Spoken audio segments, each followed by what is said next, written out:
Good day, my name is Kesley Marsh and today I will present my semester training program designs for the Madibas netball team. Throughout the semester, I designed 4 training programs, namely a plyometric program, a speed and agility program, an aerobic endurance program, and a year-long periodization program. These programs were specifically designed to improve the physical performance of intermediate female netball players. Netball is a high-intensity, intermittent sport that requires repeated sprinting, rapid acceleration and deceleration, jumping, landing, quick changes of direction, and excellent decision-making. Although explosive movements rely mainly on the anaerobic energy system, players also require a well-developed aerobic system to recover quickly between repeated high-intensity efforts. Because of these demands, successful netball players need a combination of strength, power, speed, agility, aerobic endurance, coordination, balance, and reaction. My first program focused on aerobic endurance. The aim of this 12-week program was to improve cardiovascular fitness, VO2 max, aerobic power, lactate threshold, and recovery between repeated sprints. The program progressed through 3 phases. The first phase developed an aerobic base using continuous running, cycling, and fartlek training at 60 to 70% of maximum heart rate. The second phase focused on aerobic power using interval training and shuttle runs at 75 to 85% of maximum heart rate. Finally, the sport-specific conditioning phase increased intensity to 80 to 90% of maximum heart rate by using repeated sprint intervals, match stimulation, and court conditioning. The training volume and intensity gradually increased while recovery time decreased to ensure progressive overload and physiological adaptation. The second program was the Speed and Agility program. Speed and agility is essential because netball players constantly accelerate, decelerate, and change direction while reacting to opponents and the movement of the ball. This 6-week program included acceleration sprints, flying sprints, resisted sprints, ladder drills, T-drills, shuttle runs, zigzag drills, and reactive partner drills. Plyometric exercises such as box jumps, squat jumps, and lateral bounds were included to improve explosive power and landing ability. Progression occurred by increasing sprint distance, drill complexity, and the use of reactive rather than pre-planned movements. These exercises improve movement efficiency, footwork, reaction time, and overall match performance while reducing injury risk.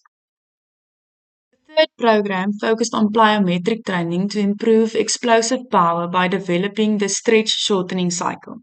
During the eccentric phase, muscles store elastic energy, which is rapidly released during the concentric phase to produce greater force. This allows players to jump higher, sprint faster, and react more quickly during competition. The program progressed from low-intensity bilateral exercises such as squat jumps and skipping drills to higher-intensity exercises including depth jumps, tuck jumps, and single-leg hops. Training frequency was 2 to 3 sessions per week, with intensity and volume gradually increasing over 6 weeks. Proper landing mechanisms, knee alignment, and controlled movements were emphasized throughout the program to minimize injury risk. The final program was the year-long periodization program. Periodization allows training to be organized into different phases so that athletes can progressively improve while avoiding overtraining and peaking at the correct time. The macro cycle consisted of an off-season, pre-season, in-season, and peak competition phase. During the off-season, the emphasis was on recovery, mobility, and building an aerobic base. The pre-season focused on developing strength, hypertrophy, power, and conditioning through resistance training and plyometrics.